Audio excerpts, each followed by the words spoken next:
আপনারা সবাই কেমন আছেন? আমি আল্লাহর রহমতে ভালো আছি। এই তো আমি সয়া ভিজিয়ে রেখেছি, রাতভর ভিজিয়ে রেখে এটাতে কিমা মেক করে কাবাব মেক করব।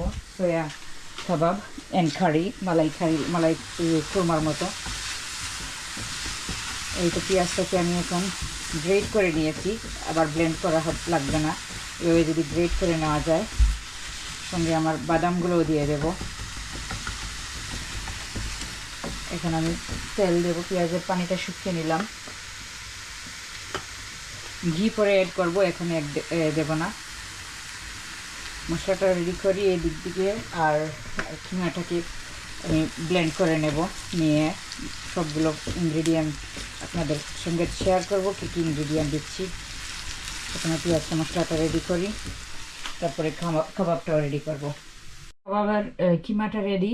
এখন আমি পেঁয়াজ, কাবাবের মশলা, ধনিয়া, জিরা, একটু হলুদ, একটু মরিচ, একটু চিলি ফ্লেক আর একটা ডিম দিয়ে এটা ফাটিয়ে মিক্স করে এটাকে আমি কাবাবের মিক্স করে নেব। এটাকে গলিয়ে নিয়েছি একদম ভালোভাবে, মানে মিক্স করব ভালোভাবে। মশলাটার জন্য একটু ইয়োগর্ট রেডি করব, ফাটিয়ে ইয়োগর্ট এবং বাদাম। আমার মশলাটার জন্য ইয়োগর্টটা ফাটিয়ে রেডি করে নিয়েছি, এখন এটা দিয়ে দেব। এই তো আমি মশলাটা দিয়ে মিক্স করে নিয়েছি। এখন কাবাবগুলো মেক করে নেব।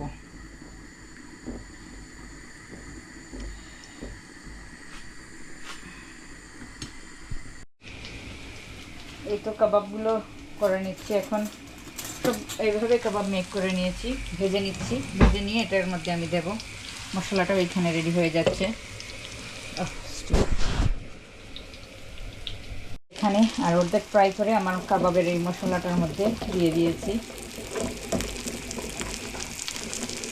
একদম কাবাব কোফতা বলতে পারেন, কাবাব কারি বলতে পারেন, কাবাব কোরমা বলতে পারেন। খুব মজা হয়েছে, আপনারা কিন্তু ট্রাই করে দেখেন। এটা সয়া দিয়ে আমি তৈরি করছি, আমি মিট দিয়ে করি নাই। এভাবে বেশিক্ষণ নাড়ার দরকার নাই। এটা স্লো গ্যাসে আপনি একটু সময় রেখে দিতে পারেন। অথবা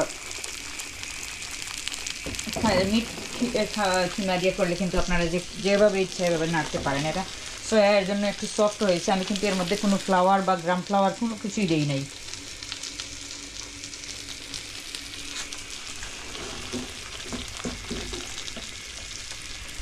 তো আমার আজকের এই রেসিপিটা যদি ভালো লাগে তাহলে লাইক অ্যান্ড শেয়ার করবেন, চ্যানেলটাকে সাবস্ক্রাইব করবেন। দেখা হবে অন্য আরেকটা ভিডিওতে। আল্লাহ হাফিজ।